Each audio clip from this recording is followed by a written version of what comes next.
کیږي چې د دې دندې لپاره نور انسان ته اړتیا نشته. ته کمزوری نه یې او نه د تېروتنه کړې، بلکې یو ماشین دا کار تر تا چټک، ارزانه او بېستړیا ترسره کوي. همدلته دا پوښتنه پیدا کیږي چې آیا روباټونه به رښتیا هم انسانان بیکاره کړي او که نه؟ دا پوښتنه نن د نړۍ په ډېرو مختلفو هیوادونو کې د پوهنتونونو، پارلمانونو او فابریکو تر ټولو جدي بحث دی.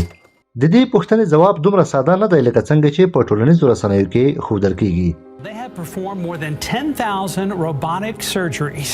If there were a world record for the most robotic prostate cancer surgeries, One company right here in Massachusetts has developed some of those robots that have saved thousands of lives.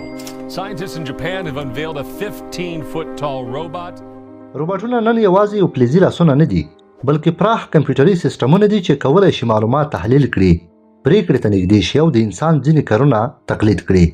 روباټونو په فابریکو کې تولید زیات کړی، په روغتونونو کې یې دقت لوړ کړی او په لوجستیک کې یې وخت سپمولی دی. موږ په دې حقیقت سترګې پټوو چې هر روباټ د انسان لخوا طرحه شوی، روزل شوی او کنټرولېږي. یعنې روباټ پخپله یو خپلواک موجود نه دی، بلکې د انسان د پوهې محصول دی.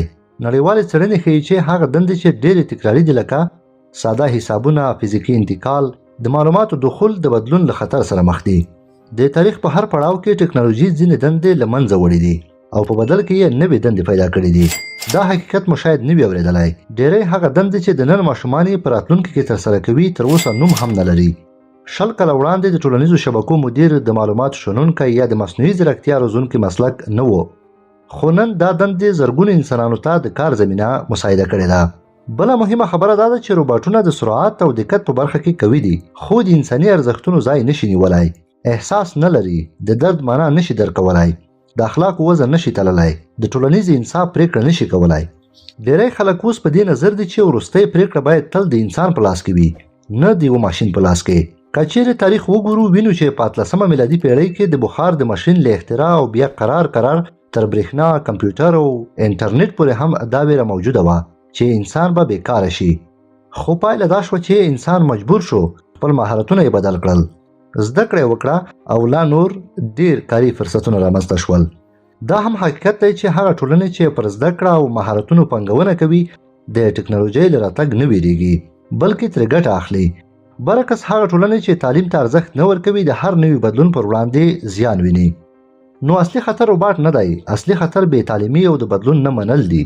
راتلونکی له هغه چا سره دی چې د فکر، اړیکو، خلاقیت او مسؤلیت وړتیا ولري. د نړۍ اقتصادپوهان په دې نظر دي چې انسان به له کاري ساحې ونه ایستل شي، بلکې د اجرااتو بڼه به یې بدله شي. هغه څوک چې نوي مهارتونه زده کوي نه یوازې بیکاره کیږي نه، بلکې د ماشینونو ترڅنګ لا اغېزمن کیږي. نو که ووایو چې آیا روباټونه به انسان بیکاره کړي، سم ځواب به دا وي چې روباټونه یوازې هغه انسان بیکاره کوي چې ځان نه بدلوي. تاریخ دا ښیي چې زده کړه، انعطاف او پوهه تل د انسان تر ټولو قوي وسله پاتې شوې ده. تاسو راته ووایئ چې په 21مه پیړۍ کې روباټونو د انسان په ژوند کې څومره بدلون راوستی؟ ستاسو په نظر به آیا رښتیا هم روباټ انسان بیکاره کړي؟